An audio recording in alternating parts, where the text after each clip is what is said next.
Hi guys, welcome to Becoming Untethered. We are doing new stuff now.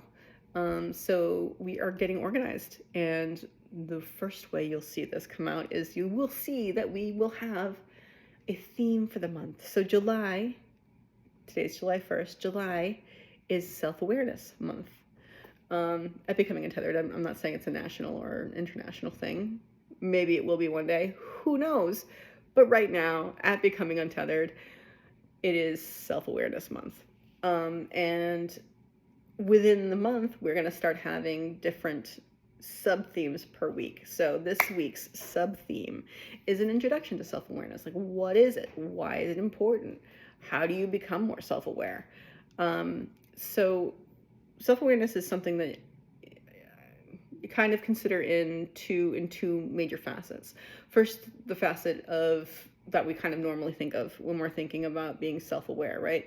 This is about recognizing and understanding our own thoughts, our emotions, our behaviors. You know, we really kind of take a dive and figure out what makes us tick.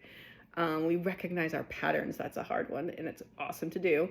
And we understand why we react the way that we do, whether it's to the outside external stimulus or internal stimulus.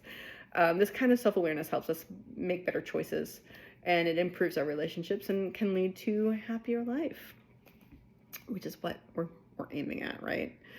But then there's also this more kind of deeper aspect, and that is, okay, so our self is X, Y, and Z, but what are we not, right? And what we are not is our thoughts and our feelings. We are the beings observing those thoughts and feelings. And this is an incredibly important concept to really understand truly. And as you know, Becoming Untethered is an homage to Michael Singer's The Untethered Soul and all his works, so go read them.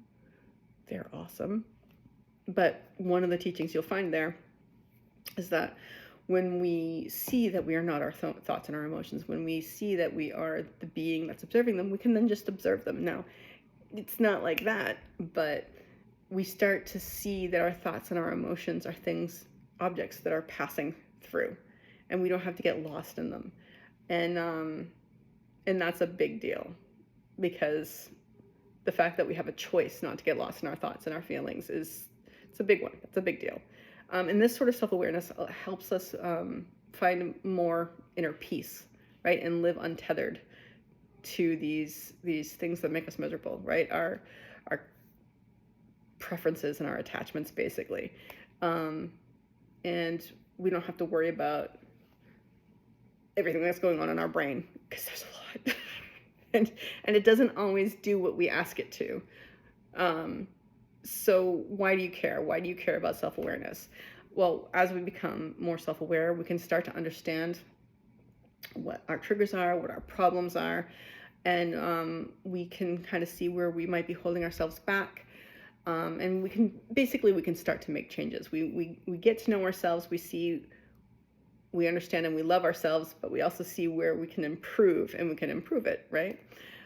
So that's what we're going to do this week. We're exploring the concept of self-awareness, and we're going to look at how to become more aware, how to understand our true selves, and how to use this awareness to change and improve our lives. So let's get going on this. I'm really grateful for this new start, and I'm just going to say to you guys that even if your video goes really, really long, you can always choose to have a grateful night.